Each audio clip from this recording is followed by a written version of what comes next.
여러분, 친절함이 오히려 독이 되어 돌아오는 경험, 누구나 한 번쯤은 겪어보셨을 겁니다.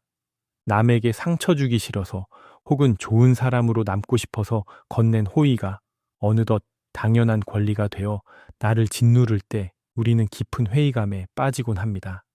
내가 너무 만만해 보이나?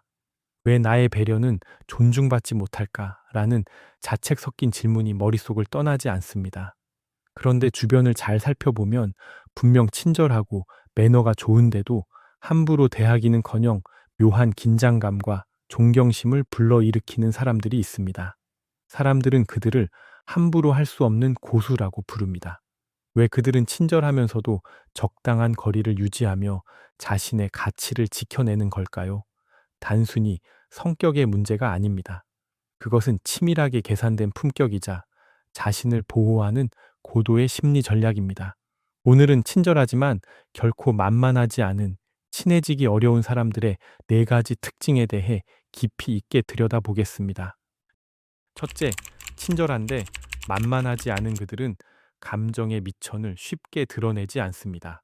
사람들은 흔히 자신의 감정을 솔직하게 표현하는 것이 인간적이고 진정성 있는 모습이라고 착각합니다. 기쁘면 과하게 웃고 서운하면 금세 얼굴에 그늘이 지며 자신의 내면 상태를 상대에게 고스란히 노출합니다. 하지만 심리학적으로 볼 때 감정을 투명하게 드러내는 것은 상대에게 나를 조종할 수 있는 정답지를 쥐어주는 것과 같습니다. 내가 무엇에 화를 내고 무엇에 약한지 데이터가 쌓이는 순간 무례한 사람들은 그 빈틈을 파고들어 당신을 흔들기 시작합니다. 그러나 관계의 고수들은 친절한 미소를 유지하면서도 그 너머의 진심은 철저히 감춥니다. 그들은 기분이 태도가 되지 않게 관리하며 상대가 나의 정서적 약점을 파고들 틈을 주지 않습니다. 타인에게 따뜻한 온기를 나누어 주되 자신의 핵심 동력원이 있는 엔진룸만큼은 절대 개방하지 않는 것입니다. 이들은 슬플 때나 기쁠 때나 일정한 평정심을 유지하며 그 절제된 모습에서 깊이를 알 수 없는 사람이라는 경외감을 만들어냅니다. 사람들은 잘 모르는 대상에 대해 함부로 행동하지 못합니다. 감정의 포커페이스는 그 자체가 강력한 방어막이자 권위가 됩니다. 둘째, 친절해도 함부로 대할 수 없는 그들은 노라는 단어를 품격 있게 사용합니다. 많은 사람이 거절하면 관계가 끊어질까 두려워 예스맨의 가면을 씁니다. 부탁을 들어주지 않으면 상대가 나를 싫어할까봐 혹은 내가 이기적인 사람으로 보일까봐 전전긍긍합니다. 하지만 모든 부탁을 들어주는 친절은 시간이 흐를수록 호의가 아닌 서비스로 전락합니다. 가치가 낮은 자원일수록 흔하게 널려 있듯 거절 없는 친절은 결국 그 가치를 스스로 깎아먹는 행위입니다. 남의 요구에만 맞추다 보면 정작 나 자신의 인생은 뒷전이 되고 주변에는 오직 나를 이용하려는 사람들만 꼬이게 됩니다. 하지만 친절해도 함부로 대하기 어려운 그들은 거절을 두려워하지 않습니다. 다만 그 거절의 방식이 매우 세련되어 있을 뿐입니다. 그들은 감정적으로 대응하거나 미안해하며 저자세를 취하지 않습니다. 대신 자신의 원칙과 기준이 확고함을 분명히 전달합니다. 도와드리고 싶지만 지금은 제 일부터 마무리해야 합니다. 혹은 저로서는 여기까지가 최선입니다라고 명확히 선을 긋습니다. 이런 단호함은 무례함이 아니라 자신에 대한 존중입니다. 사람들은 선이 분명한 사람을 대할 때 비로소 그 사람의 시간과 에너지가 얼마나 귀한 것인지 깨닫게 됩니다. 거절할 줄 아는 용기가 당신의 친절을 비로소 선물로 만듭니다. 셋째, 친절하지만 결코 만만하지 않은 그들은 침묵을 대화의 주도권으로 활용합니다.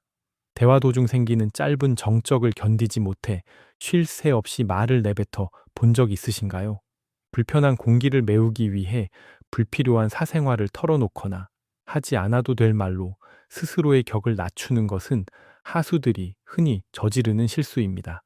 말이 많아질수록 말의 무게는 가벼워지고 신비감은 사라집니다.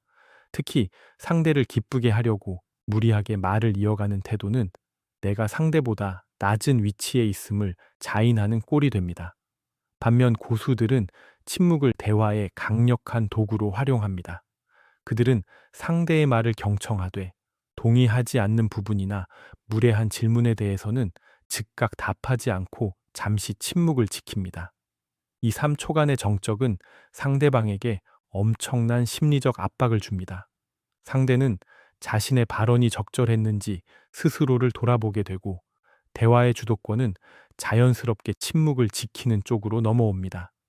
그들은 자신의 패를 서둘러 보여주지 않으며 적당한 거리감과 정적을 통해 보이지 않는 유리벽을 형성합니다. 침묵은 당신을 만만한 사람이 아닌 신중하고 무게감 있는 사람으로 각인시키는 가장 우아한 방법입니다.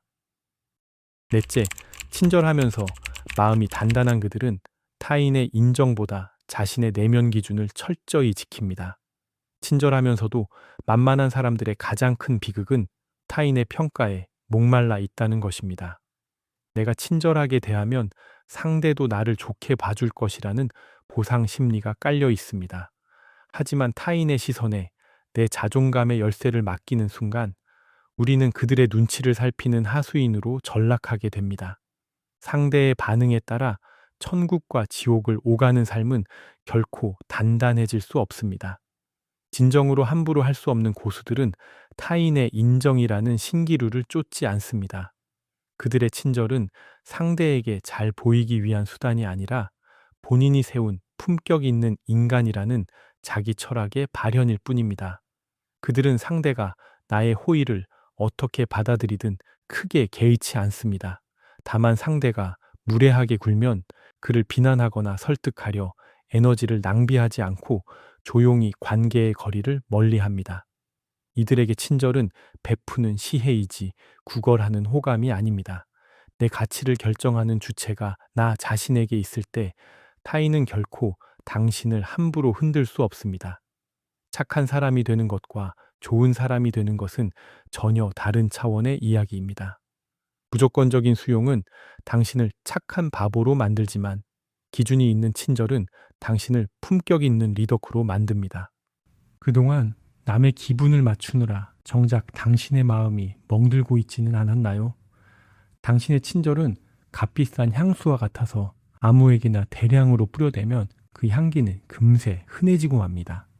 당신이라는 존재의 향기가 오랫동안 은은하고 귀하게 남을 수 있도록 이제는 당신의 호의에 단단한 기준을 세우고 적당한 거리를 두는 법을 배우셔야 합니다. 오늘 이야기는 데일 카네기의 저서 데일 카네기 인간관계론을 직접 읽고 정리한 내용 중 가장 인상 깊었던 내용에 제 생각과 경험을 더하여 만들었습니다. 이 책은 전 세계적인 스터디셀러로 타인의 마음을 얻으면서도 동시에 존중받는 고수의 대화법을 담고 있습니다. 단순히 남의 비위를 맞추는 법이 아니라 인간 심리의 본질을 꿰뚫어 상대를 내 편으로 만드는 근본적인 통찰을 제시하는 이 책을 꼭 읽어보시기를 추천합니다. 오늘부터는 무작정 웃어주기보다 당신의 선을 침범하는 이들에게 고요하지만 단호한 침묵으로 답해보는 건 어떨까요? 여러분의 배려가 더 이상 상처로 돌아오지 않고 오직 당신의 가치를 높이는 빛나는 훈장이 되기를 진심으로 응원합니다. 지금까지 책 그리고였습니다. 감사합니다.